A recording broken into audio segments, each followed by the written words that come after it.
I have to say it's really nice to be here with you, an Amazon best-selling author. Well, I'm impressed that you actually became an Amazon best-selling author. So well done. And thank you to everybody that bought the book, left a review. It's shocking to me that we hit Amazon bestseller status, but it just shows you the type of support that people in our industry have given us, friends and family, and it's just been a fun, wild ride this past week. Did you hear the comment Andrew Gross made on one of the posts that was talking about the book? He's like, "Wow, you guys didn't waste any time putting up the Amazon best-selling author, tag into your profiles or some of your graphics." I'm like, no, we didn't at all. As soon as that thing happened, I don't think we could have got it on there fast enough. It was obviously a big deal for us. So yeah, thanks to everybody for making that happen. I mean, that's pretty incredible. I mean, a big tribute to this industry for sure. I got a text from a retailer that works in apparel. They have 22 stores, and the head of operations read the book and was jotting down ideas and sent me a text and said it was really making an impact. So I loved it. It was going outside of the mattress industry, but it's been super fun. And if you haven't gotten a copy, I still think we have some of the shot glasses left. So you can go to dosmarcos.co, so DOSMARCOS.co. And they got links to Amazon, and we got links to, you can buy it direct and get your shot glasses and all that fun stuff. So yeah, thanks again to everybody. And thanks to our friends at Nationwide for providing the inspiration for this book. Nationwide member, like 70 Nationwide members in the book. And it's all about community. It's all about forming up these groups and being closer connected. And that's why Nationwide now has performance groups. And I love the performance group aspect for the community it creates. Well, you and I were talking with the publisher of our book about like just group and author group, like if we could talk to other guys who'd written books, because it would help us learn a lot about what we're doing. We don't know what the hell we're doing in terms of that whole universe. And so same application here for Nationwide. They've got people who are in like businesses spread across the country who aren't competing that help each other. They reach out. People want to assist. The thing about Doug Stewart's book, Five and a Half Mentors, I mean, it really inspired me to really think and be intentional about mentorship. And so I think he addresses it, and they're doing the exact thing for Nationwide. So what a great place to go for help, for information, and actually to do your job in serving others in that same community. So love what they're doing there. So that's really cool. Yeah, we love community, we love connection, and we love communication. And that's why we love our sponsor, Podium. I mean, and really, Podium is all about doing what your customers want to do to communicate, which is, I mean, they want to text. I mean, Podium is the ultimate messaging platform, but people want to text. And I tell you, I've heard from retail managers and retail salespeople, they're like, look, Podium's amazing because now I do not have to have my personal cell phone number connected to a customer. And if I'm off the next day and I needed somebody to follow up, it's there in the Podium dashboard. You can follow up, you can stay connected. You're not having to manage it through your personal cell phone number, in the evening when you're trying to be with your family. Like, just to have that dashboard and that hub and that communication and organize a little bit better, especially whenever so many sales have been flying around this past year. Podium processed about $50 million in text payments since March at mattress stores alone. That's an amazing number. It shows you people want to do that. Guys, if you're listening to this and you're not working with Podium right now, just give them a call or text us at 843 Marcos 2, the dose, and let us know. We'll connect you to them because I think a lot of times for people, Kinsley, it is a little intimidating because you're not exactly sure how it all works together. You may not be conducting transactions through text messages, that kind of thing now. Promise you this, it's a lot easier than you think. And the dashboards that you get make it super easy. So give us a text. We'll connect you to the right people and watch some really great things happen. So Kinsley, I have one quick comment before we get into this. Frank Balster sent me a text and he's not happy because we can't autograph his Kindle version of the book. So we didn't really think about that one. Hey, I told people in online chat, happy to autograph books, babies, or beds. And speaking of autographs, I've got I got a cool gift. And if you're watching the video version, I'm going to pop it up on screen here. But I got this gift from one of Tara's, and that's my wife, one of Tara's homeschool kids. Okay. So I was trying to think about how to say it. Her homeschool pod students. Let's put it like that. And so she and her mom made this mug with the Dos Marcos logo. And they told me, and I pulled this out, and I had the biggest smile on my face. And I was just blown away with the creativity and getting the logo and putting it on this mug. And the mug is amazing. And they told me, they go, there's one problem with it. When we did the transfer, the sticky transfer, Mark Quinn's stubble didn't transfer. And I said, no problem. He looks amazing, clean shaven. So thank you, thank you, thank you, Dakota. This is such an amazing gift, so thoughtful and personalized, and I absolutely love it.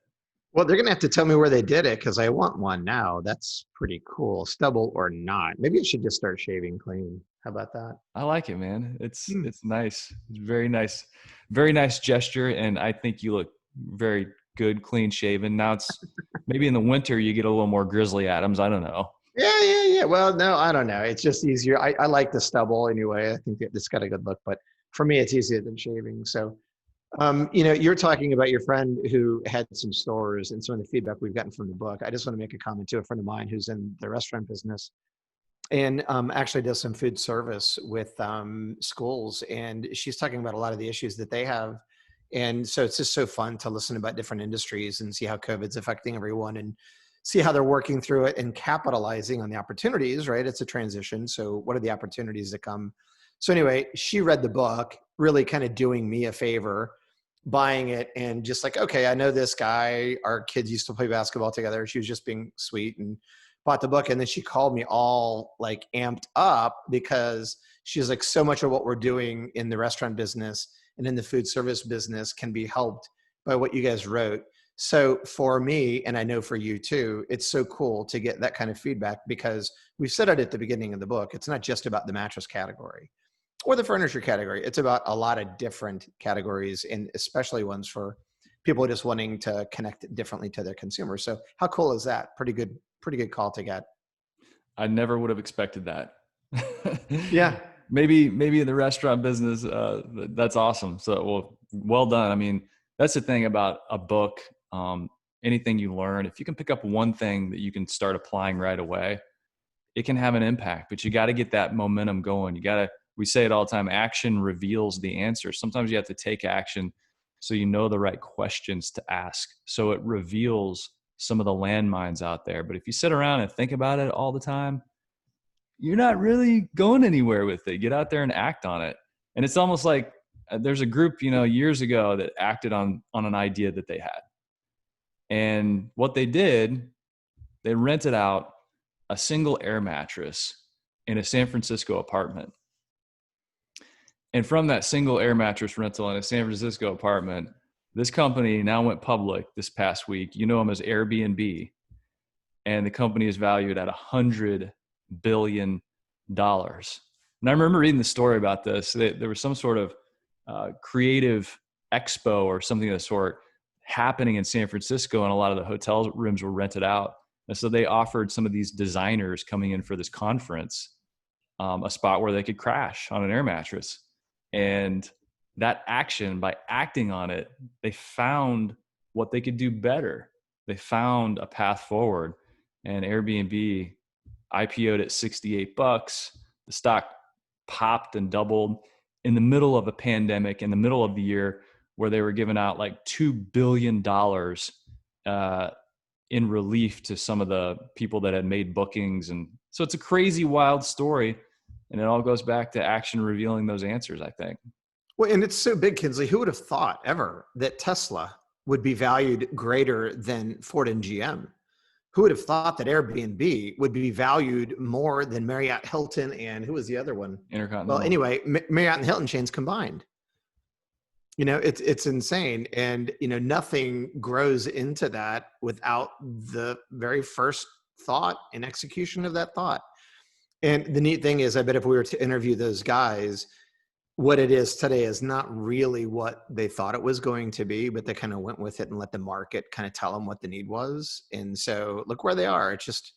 It's so cool. And there's a lot of ideas, guys, if you're out there listening to this, obviously in the sleep category, retail, lots of ways to innovate retail, lots of ways to innovate product, lots of ways to innovate how you communicate to people, consumers, lots of lots of ways to improve how you educate consumers about what you do. So I don't know, we're in a category, in a vertical that, there's those $100 billion companies waiting to be born.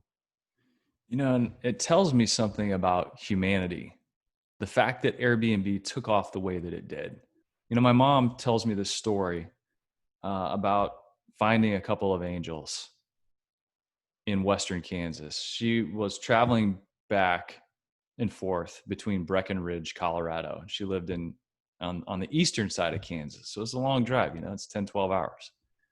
And she was traveling back to Breckenridge to her home, and she got caught in a snowstorm, and she had a dog.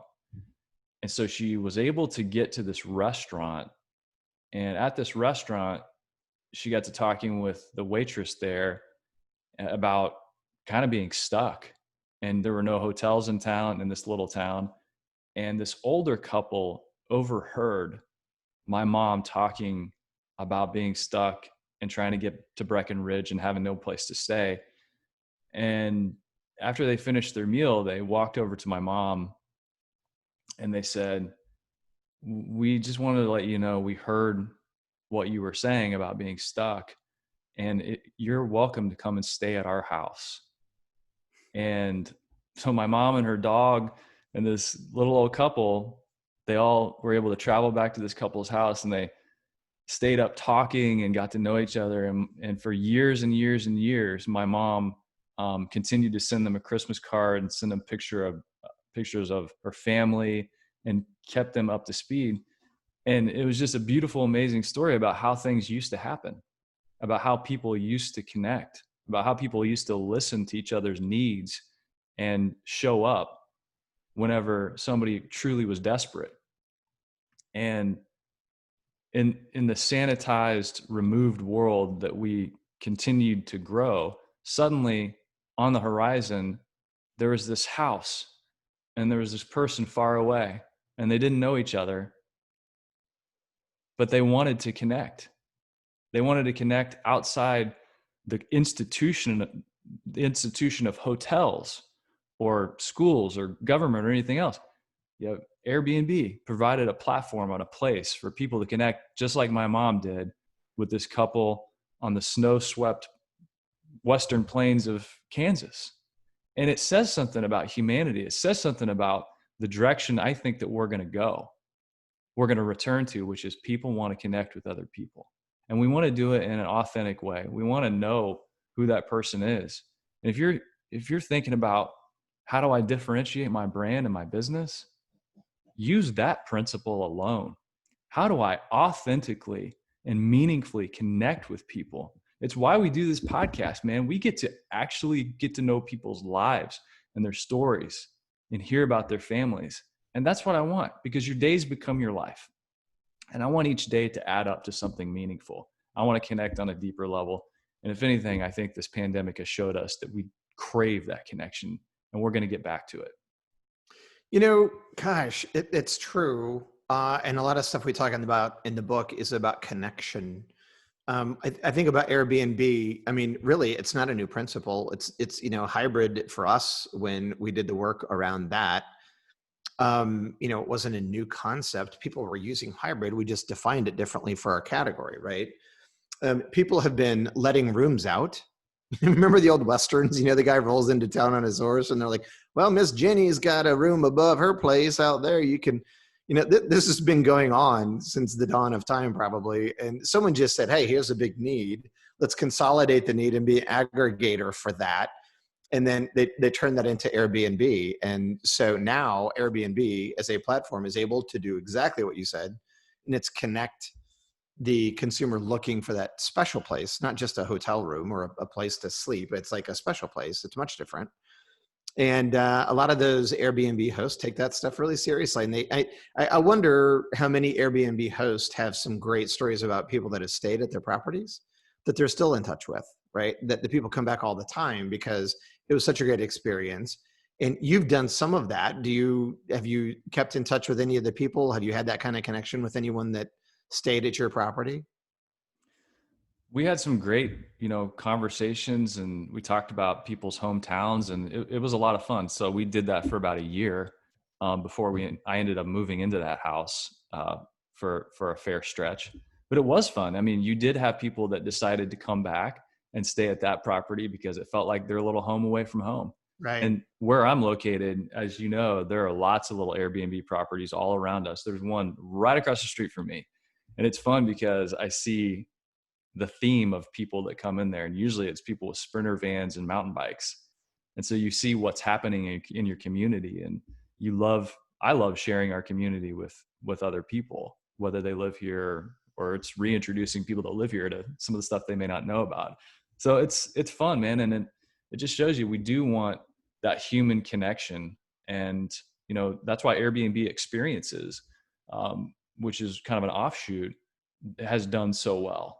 So now you're just what you're describing, your hosts can create these experiences for people, whether I'm taking people on a mountain biking trip, which I do, not for Airbnb people typically, but like friends will call me up and say, I got a buddy coming into town. Can you be their trail guide? And I'm like, yes, always yes.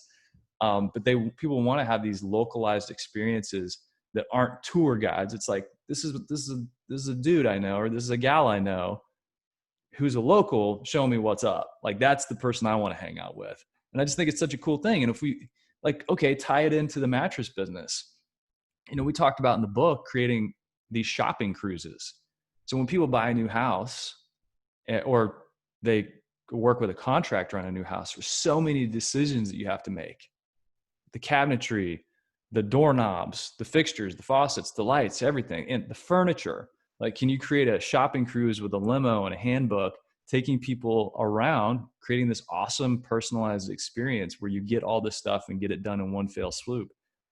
Think about these experiences. They're out there and they're just ripe for the picking because people are so lazy in many cases with what they're willing to do to actually build their brand and connect with people. Okay, so follow me on this logic. So when people call you and they want you to be a trail guide for them or their friends, which by the way, you still have to, as soon as I get a bike and the snow leaves us from the big snow dump we got yesterday, 45 inches. I love it. It's so beautiful here today. But so what qualifies you to be that guide, that trail guide? What qualifies me? I live here and I Yeah. ride mountain bikes all the time. All the time, right? And so you have hundreds of hours riding those trails by yourself. And I bring that up because of this.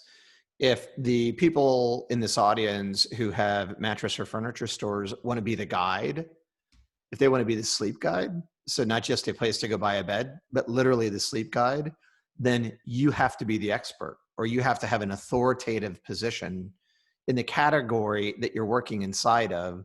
So the question for you is, how do you establish that authoritative position, right? So how do you become the guide that people believe in, and they know that you're going to set them off on the right trail instead of getting them on a double black diamond? Do they have those? And I'm thinking skiing here. Is there a similar rating system? I assume there It's would be. very similar. Yeah, it's similar. Okay. Yeah. And so they don't want to, they don't want to go off on the bumps or whatever they are in the trail bike world. They want to have someone like steer them towards the right place for them. Right. Right. Yeah, they totally do. Well, and that's it. I mean, it's personalized. It's not something that, I think people are willing to pay for it. But yeah, I think to answer your question though more accurately, how do you get to that point? I think it's what we talked about earlier this morning before we started recording. You just have to make a decision. This is who I'm going to be.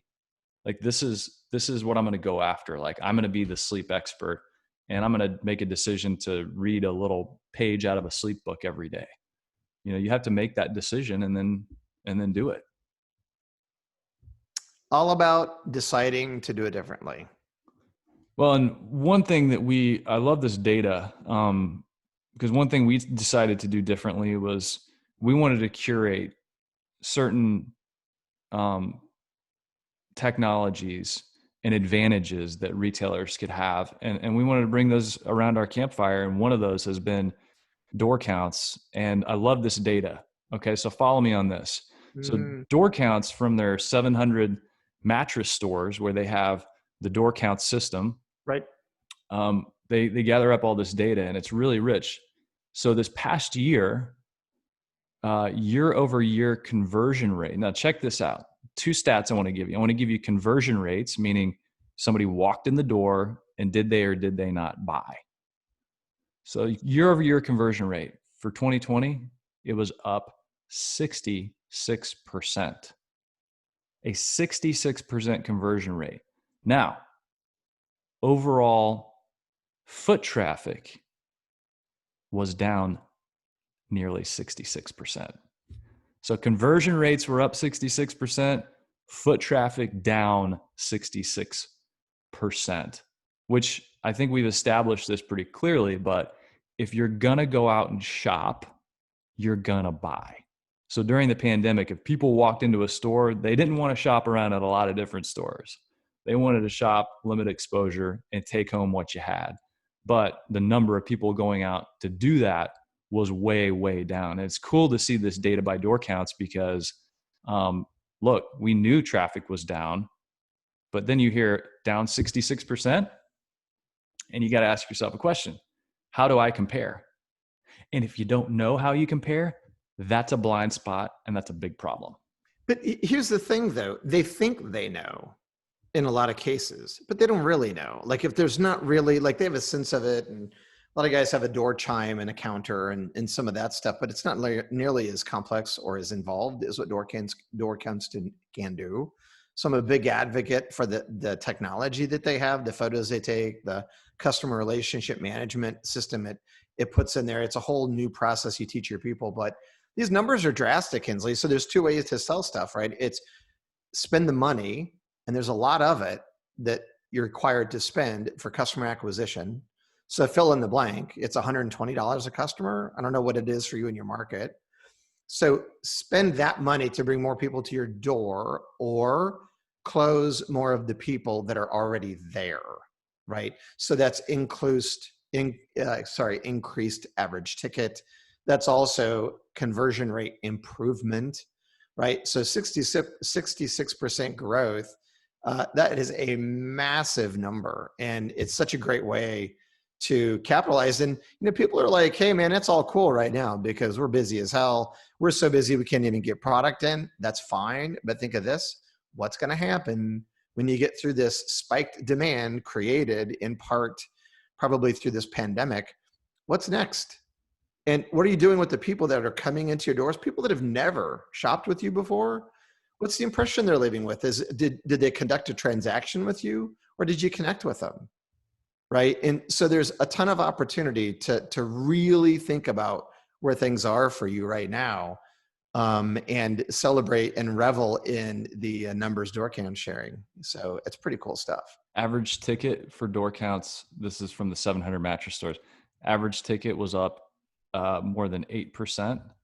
And during the month of August in 2020, record sales on average, $3,700 a day.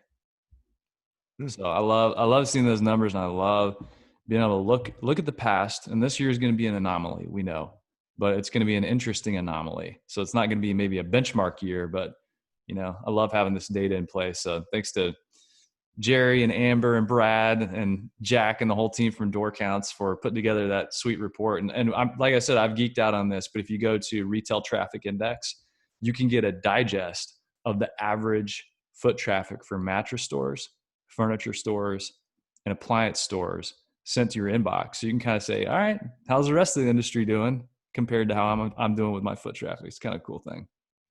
Well, are you getting ready to wrap up the year? Wrap up the what? Are you getting ready? It's coming time to wrap up the year and put this shit show behind us. Are you ready? I am 100% ready. As a matter of fact, my Christmas card said, let's wrap up 2020. Okay. Well RAP. done. And I Yes. had Regulators Mount Up shirt, and then Tara had the Boots with the Fur shirt. So rap songs. I love it. It was a great card. You guys look good. So, It only uh, took like 30 shots with Jones and Buster in the fireplace to get it right. So, just, shooting Christmas cards in the pandemic. hey, it takes skill. All right, man. Well, hey, we smash that subscribe button if you're on iTunes podcast app, wherever you're at. Subscribe and drop us a review if you can, and be sure to check out the book at dosmarcos.co. And you can always text us 843 Marcos Deuce.